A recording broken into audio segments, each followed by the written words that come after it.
Saudara-saudariku yang terkasih dalam Kristus Yesus, pembicaraan mengenai bilangan 666 selalu menjadi topik menarik yang seolah tidak pernah ada habisnya untuk diperbincangkan selama berabad-abad, terutama di kalangan para ahli.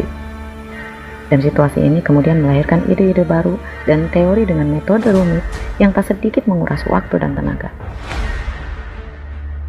Mengenai hal ini, sebetulnya aku tidak memiliki teori yang lebih istimewa kecuali sekedar ide sederhana mengenai cara menghitung bilangan ini tanpa harus menguasai ilmu pengetahuan khusus, keahlian khusus, ataupun metode khusus.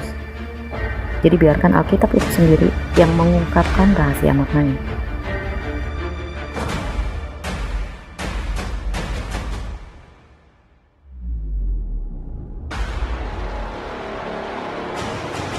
Wahyu 13 ayat 11. Dan aku melihat seekor binatang lain keluar dari dalam bumi dan bertanduk dua seperti anak domba, dan ia berbicara seperti seekor naga. Pada video sebelumnya, aku sudah memaparkan penjelasan mengenai arti simbol binatang. Simbol binatang selalu identik dengan peradaban. Keluar dari dalam bumi artinya keluar dari dunia, atau keluar dari dalam tanah, atau Adama. Dan itu artinya bersifat duniawi atau mengandung unsur tanah. Dan ia bertanduk dua seperti anak domba dan berbicara seperti seekor naga. Dalam kitab Kejadian 3, naga digambarkan sebagai penyebab manusia jatuh ke dalam dosa. Anak domba kerap digambarkan sebagai anak manusia. Bertanduk dua artinya kepalanya menumbuhkan dua cabang. Wahyu 13 ayat 12. Dan seluruh kuasa binatang yang pertama itu dijalankan di depan matanya. Ia menyebabkan seluruh bumi dan semua penghuninya menyembah binatang pertama yang luka parahnya telah sembuh.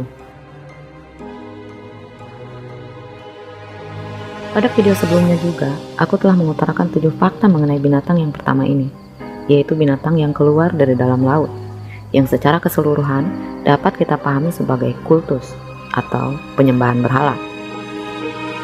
Wahyu 13 ayat 13. Dan ia mengadakan tanda-tanda yang dahsyat, bahkan ia menurunkan api dari langit di depan mata semua orang. Mengadakan tanda-tanda yang dahsyat artinya sangat memukau, dan fenomena menurunkan api dari langit di dalam Alkitab sering digambarkan sebagai tanda berkat dari Tuhan. Mengadakan tanda-tanda dahsyat dan menurunkan api dari langit artinya menyamai Tuhan.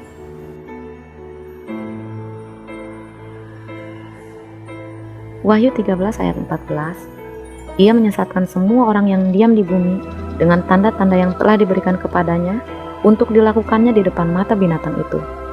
Dan ia menyuruh mereka yang diam di bumi supaya mereka mendirikan patung untuk menghormati binatang yang luka oleh pedang namun tetap hidup itu. Menyesatkan semua orang artinya mengarahkan semua orang ke jalan yang tidak seharusnya. Dengan tanda-tanda yang telah diberikan kepadanya untuk dilakukan, artinya melestarikan tradisinya, kemudian mewariskannya turun-temurun. Dan ia menyuruh semua orang yang tinggal di bumi mendirikan patung untuk menghormati patung binatang yang luka oleh pedang namun tetap hidup itu. Artinya menerapkan standar yang diberlakukan di seluruh dunia dari waktu ke waktu sebagai ketetapan. Ia menyebabkan semua penghuni bumi menyembah binatang yang pertama, artinya membuat semua orang jatuh ke dalam penyembahan berhala.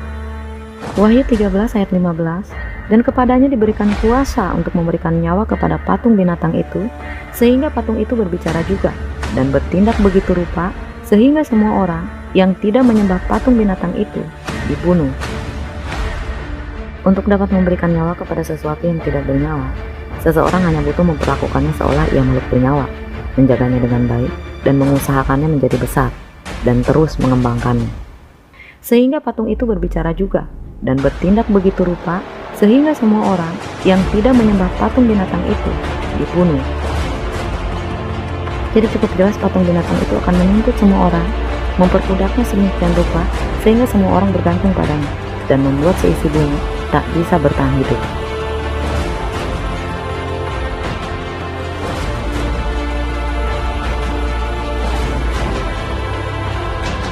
Wahyu 13 ayat 16.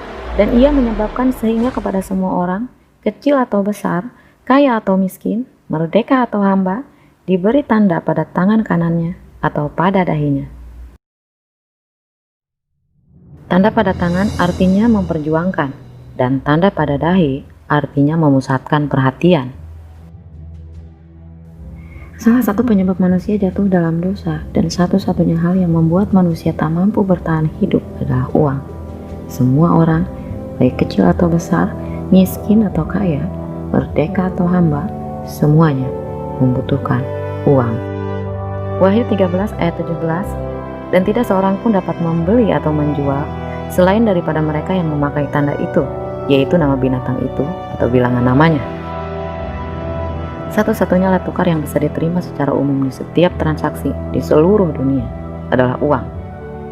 Uang ditemukan dan diprakarsai pertama kali di Lydia sekitar tahun 660 sebelum Masehi.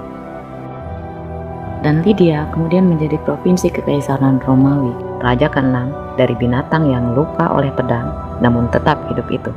Sampai di sini kita sudah bisa membuktikan fakta bilangan 666 ternyata tidak serumit yang kita pikirkan selama ini.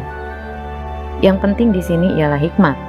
Barang siapa yang bijaksana, baiklah ia menghitung bilangan itu, karena bilangan itu adalah bilangan seorang manusia, dan bilangannya ialah 666. Bilangan seorang manusia artinya bilangan untuk Adama atau tanah. Dan satu-satunya ayat di dalam Alkitab yang mencatat bilangan ini adalah 1 Raja-Raja 10 ayat 14. Adapun emas yang dibawa kepada Salomo dalam 1 tahun ialah seberat 666 talenta. Emas adalah bahan utama untuk menciptakan uang koin pertama di dunia yang dirilis pada tahun 660, yang kemudian dikenal sebagai koin elektrum. Dalam tabel periodik, emas atau elektrum merupakan unsur periode 6 yang dikenal juga sebagai unsur tanah. Keluar dari dalam bumi artinya keluar dari dalam tanah atau mengandung unsur tanah.